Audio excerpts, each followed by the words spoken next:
উৎপাদনের ক্ষমতা থাকতো, তাহলে হরমুজ প্রণালীর এই সংকট নিয়ে আমাদের দেশ এবং জাতিকে পড়তে হতো না। ক্ষমতাসীন রাজনৈতিক দল যখন গণবিচ্ছিন্ন হয় এবং গণবিরোধী হয়, তার সুদূর প্রসারী পরিণতি কত খারাপ হতে পারে তার একটা প্রমাণ হচ্ছে আজকের এই মুহূর্তে দেশে যে জ্বালানি সংকট, তার প্রধান অপরাধী হলো পলাতক স্বৈরাচারী সরকার। তারা শুধু এই সংকটেই ফেলে নাই, তারা আমাদেরকে এই আমদানি নির্ভর করতে গিয়ে অনেক বাড়তি টাকা খরচ করেছে, এবং যেহেতু এটা আমদানি নির্ভর একটি নীতি, সে কারণে এটি বৈদেশিক মুদ্রা থেকে খরচ করতে হয়, এবং এই বৈদেশিক মুদ্রা চাইলেই বাংলাদেশের টাকশালে ছাপানো যায় না, বৈদেশিক মুদ্রা উপার্জন করতে হয়।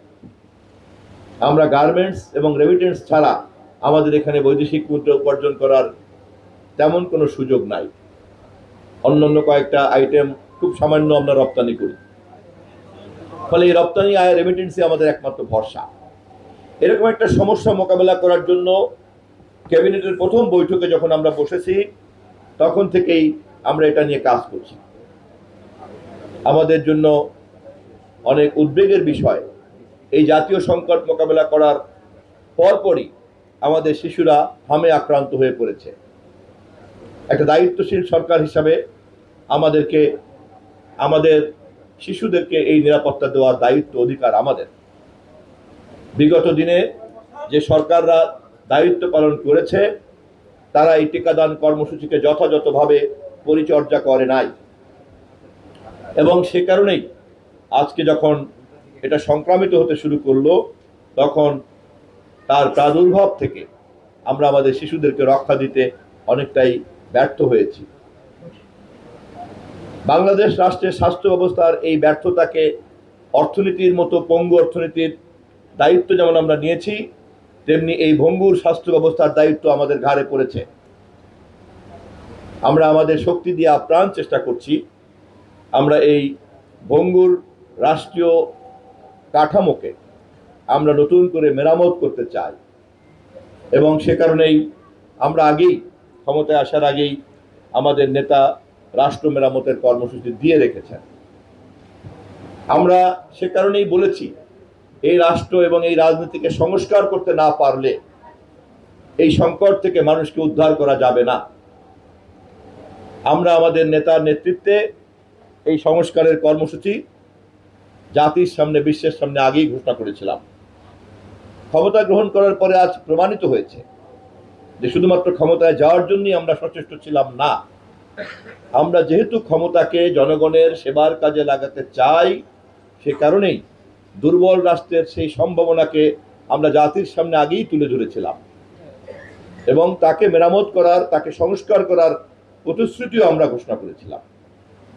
সেই ধারাবাহিকতাতে আমাদের পরিকল্পিত কাজে হাত দেওয়ার আগেই আমরা পড়েছি মধ্যপ্রাচ্যের যুদ্ধের কারণে জ্বালানি সংকটে, আর অপরদিকে আমরা এখন পড়েছি আমাদের শিশুদেরকে আক্রমণকারী হাম মোকাবেলার এবং রুবেলা মোকাবেলার জন্য।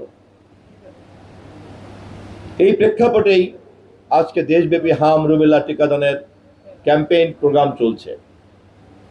প্রথম কাজ হচ্ছে আমাদের প্রত্যেকটি পরিবারের অভিভাবকদেরকে সচেতন হতে হবে, সজাগ হতে হবে, যাতে তারা তাদের নবজাতক শিশু থেকে শুরু করে শিশু বয়স সীমার মধ্যে যারাই আছে তাদেরকে ইমিউনাইজেশনের জন্য, তাদের ইমিউনাইজেশন বাংলাটার জন্য কি, রোগ প্রতিরোধ ক্ষমতা, তাদের রোগ প্রতিরোধ ক্ষমতা সম্পন্ন সমস্ত ধরনের টিকা এবং ভ্যাকসিন যাতে দেয়া হয়।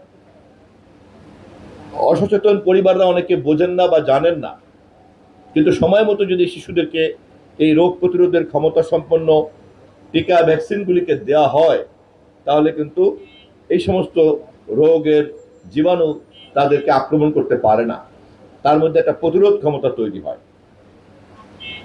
এই কথা তাদেরকে বোঝানোর জন্যই গণমাধ্যমের একটা বিরাট ভূমিকা রয়েছে। জনসেবা দেওয়ার জন্যই গণমাধ্যম।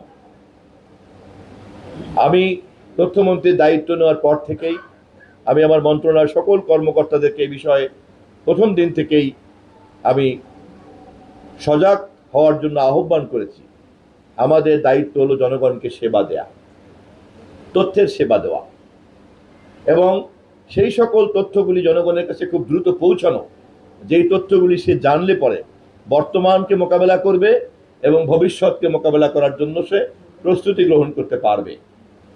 আশেপাশের সমস্ত পরিস্থিতি পরিবেশ সম্পর্কে এই তথ্য পাওয়ার ক্ষেত্রে কোনো বাধা যেন তার না আসে, সেই দায়িত্ব পালন করতে হবে গণমাধ্যমকে। অবশ্যই আমরা সতর্ক থাকব, অবাধ তথ্য প্রবাহের এই সুযোগটাকে কাজে লাগিয়ে কোনো অপতথ্য অথবা বিকৃত তথ্য যাতে জনগণের সঠিক তথ্য পাওয়ার অধিকার থেকে বঞ্চিত না করে, সেই সুরক্ষা দেওয়ার দায়িত্ব আমাদের। আজকের এই টিকা কর্মসূচি যখন আমরা ক্যাম্পেইনে নেমেছি, প্রমাণ হয়েছে এই ধরনের কর্মসূচি গণমাধ্যমের সংশ্লিষ্টতা ছাড়া জনগণের দ্বার গোড়ায় পৌঁছাবে না। প্রতিটি সচেতন নাগরিককে যদি আমার সচেতন করতে হয়, তাহলে মাস কমিউনিকেশন, মাস মিডিয়া একটি অনিবার্য অনুষঙ্গ, যে অনিবার্য অনুষঙ্গকে আমাদের কাজে লাগাতে হবে। এই জন্য তথ্যমন্ত্রী হিসাবে আমি যদিও সরাসরি স্বাস্থ্যের সঙ্গে সম্পর্কিত না, অথবা কৃষির সঙ্গে সম্পর্কিত না, অথবা ইমাম সাহেবদেরকে অথবা গির্জার পুরোহিতকে বা মন্দিরের পুরোহিতকে কার্ড দেওয়ার সঙ্গে সরাসরি আমি জড়িত না, কিন্তু প্রতিটি জনসেবামূলক কাজকে জনগণের কাছে পৌঁছে দেওয়া এবং সেই কাজে সংযুক্ত হওয়ার জন্য তাদেরকে সজাগ সচেতনতা করার দায়িত্বই তথ্যমন্ত্রী হিসাবে বা তথ্য মন্ত্রণালয়ের পক্ষ থেকে আমাদেরকেই পালন করতে হয়। আমি সে কারণে একটা সঠিক দায়িত্বের সঙ্গে যুক্ত হতে পেরে নিজেকে ধন্য অনুভব করছি যে আমাদের শিশুদেরকে রক্ষা করার জন্য হাম রুবেলা টিকাদানের যে ক্যাম্পেইন আজকে দেশব্যাপী চলছে, আমাদের মন্ত্রণালয়ের পক্ষ থেকে, আমি এমপি হিসেবে তো এখানে এসেছি, সরকারের মনোনীত এলাকার মন্ত্রী হিসেবে এখানে এসেছি, আবার একই সঙ্গে আমি এরকম একটা মানবিক কাজের সঙ্গে যুক্ত হতে পারার কারণেও নিজেকে আমি ধন্য অনুভব করছি। সংশ্লিষ্ট কর্মকর্তাদেরকে আমি অনুরোধ করব, আমি আপনাদেরকে ধন্যবাদ জানাই যে আপনারা অত্যন্ত আন্তরিকভাবেই সরকারের এই কর্মসূচিকে সামনে নিয়ে চলছেন।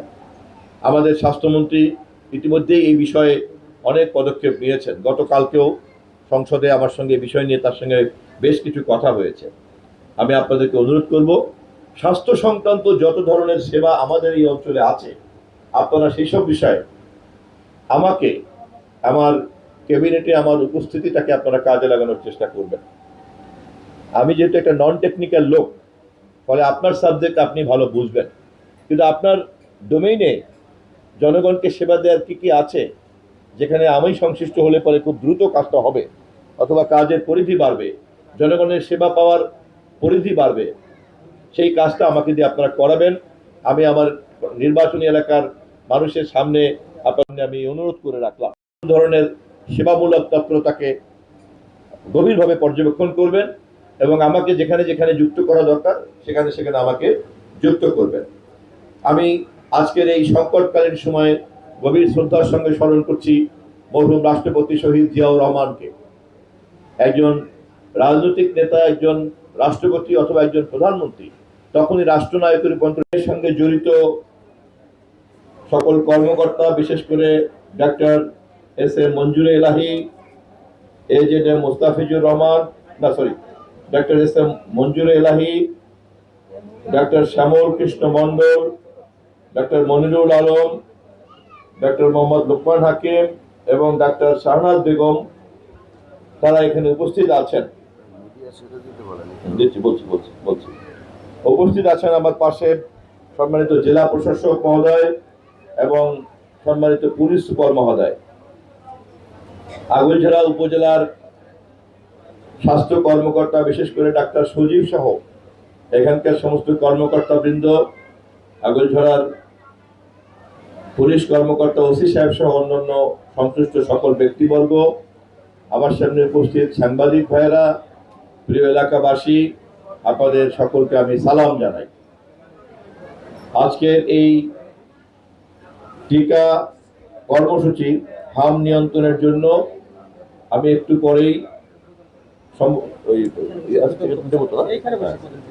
পরেই উদ্বোধন বুথে যাব, ওখানে গিয়ে বক্তব্য শেষে উদ্বোধন করব। ওই অংশটা পরে করব। আমি এই মুহূর্তে গণমাধ্যমের সামনে দাঁড়িয়ে মাননীয় প্রধানমন্ত্রীর নেতৃত্বে দেশব্যাপী হাম নিয়ন্ত্রণের লক্ষ্যে আজকের এই টিকা কর্মসূচির বরিশাল বিভাগের এই কর্মসূচির শুভ উদ্বোধনী ঘোষণা করছি। এই পর্যায়ে গণমাধ্যমকে আমি অনুরোধ করব দর্শক শ্রোতাদের সঙ্গে আমাকে সরাসরি যোগাযোগ করে কথা বলার জন্য। এবারে গণমাধ্যম দুই পাশে চলে যাবে। জেলা পর্যায়ে স্বাস্থ্য কর্মকর্তারা সবাই এখানে উপস্থিত আছেন। বরিশাল বিভাগব্যাপী এই হাম নিয়ন্ত্রণের জন্য যে টিকাদান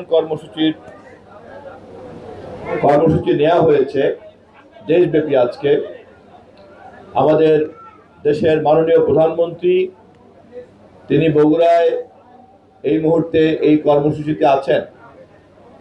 দেশব্যাপী আমরা অন্যান্য মন্ত্রী এমপিরাও এই কর্মসূচিতে যুক্ত হচ্ছি, যার যার এলাকায় এই কর্মসূচি পালন করার মধ্য দিয়ে।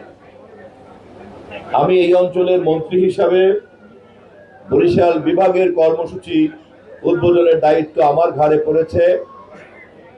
আমি সে কারণে গর্বিত এবং বিভাগীয় পর্যায়ের এই অনুষ্ঠানটি আমি সংশ্লিষ্ট প্রশাসন বরিশাল অঞ্চলের মন্ত্রী হিসাবে এই অঞ্চলের প্রধান কর্মসূচি হচ্ছে বরিশাল বিভাগের টিকাদান কর্মসূচি, যা বরিশাল 1 আসনের এই আগৈলঝাড়া উপজেলাতে এই মুহূর্তে আমরা বসে উদ্বোধনী আয়োজন করছি। আমরা সবাই ইতিমধ্যেই গণমাধ্যম থেকে জেনেছি আমাদের সচেতনতার কিছুটা ঘাটতির কারণে কিভাবে ইতিমধ্যেই বেশ কিছু তরুণ তাজা প্রাণ শিশু আমাদের মাঝ থেকে বিদায় নিয়েছে হামে আক্রান্ত হয়ে। এই রোগ অত্যন্ত সংক্রামক রোগ এবং এই সংক্রামক রোগকে প্রতিরোধ করতে না পারলে দ্রুত শিশুদের মধ্যে এটা ছড়িয়ে পড়ছে বিশেষ করে, এবং তার মধ্যে যাদের নিউট্রিশনের অভাব আছে সেই সমস্ত শিশুদেরকে আরো বেশি বেশি করে আক্রমণ করে হাম। এরকম পরিস্থিতিতে আমাদের সকলের জন্য অতিরিক্ত সচেতন হওয়া দরকার। আমরা এমন এক সময় জনগণের ভোটে নির্বাচিত হয়ে রাষ্ট্রের দায়িত্ব নিয়েছি, আমাদের ক্ষমতা গ্রহণ করার 10-15 দিনের মধ্যেই মধ্যপ্রাচ্যের যুদ্ধের মধ্যে পড়েছে গোটা বিশ্ব, এবং সেই যুদ্ধের কারণে আপনারা জানেন পৃথিবীর অন্যতম স্ট্র্যাটেজিক আইটেম জ্বালানি তেলের সরবরাহ সাপ্লাই চেইন বাধাগ্রস্ত হচ্ছে, এবং জ্বালানি তেলের উপরে আমদানির করে যারা নির্ভর করে সেই দেশগুলি আমরা পড়েছি একটা বিপদের মধ্যে।